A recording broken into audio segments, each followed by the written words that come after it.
নমস্কার বন্ধুরা, মন্টিস কিচেনে আপনাদের স্বাগত। আজকে একটি চিকেনের রেসিপি নিয়ে চলে এসেছি। এটি বানানো খুবই সহজ, খুবই খেতে সুস্বাদু।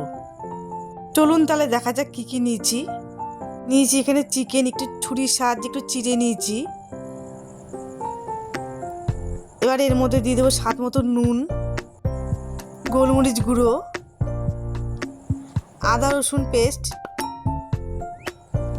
গরম মশলার গুঁড়ো, ফেটে রাখা টক দই। এবার সমস্ত কিছু দিয়ে ম্যারিনেট করে আধ ঘন্টা মতন ঢেকে রেখে দেব।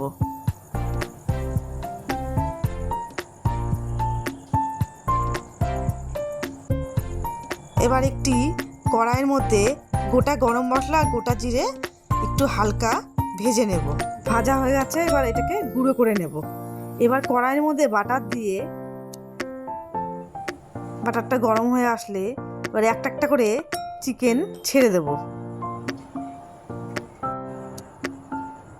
ব্যাস, আমার সব কটা দেওয়া হয়ে গেছে। এবার 2 মিনিটের মতন ঢেকে রেখে দেব। 2 মিনিট হয়ে গেছে, উঠিয়ে নেব। দেখুন প্রচুর জল বেরিয়ে এসছে। এবার হালকা লাল করে একটু ভাজা ভাজা করে নেব।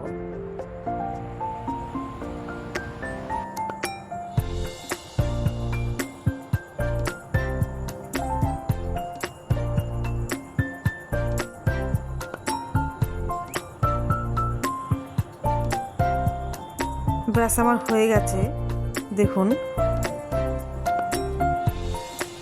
এবার এর মধ্যে ম্যারিনেট করা দইয়ের মিশ্রণটা দিয়ে দেব।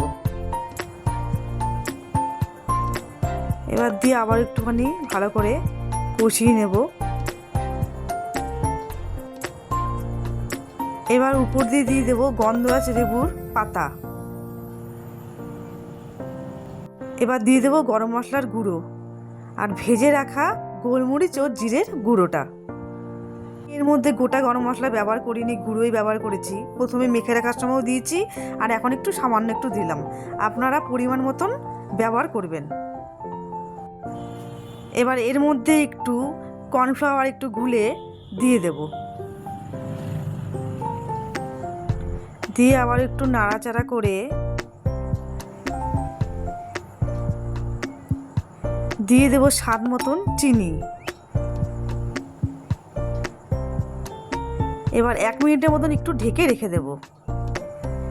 1 মিনিট হয়ে গেছে, এবার উঠিয়ে নেব। দেখুন হয়ে গেছে। এবার উপর দিয়ে ছিটিয়ে দেব কেটে রাখা লেবু আর চিলি ফ্লেক্স। আমার গন্ধরাজ চিকেন একদম রেডি। আপনারা গরম ভাত, পোলাও বা রুটির সাথেও খেতে পারেন।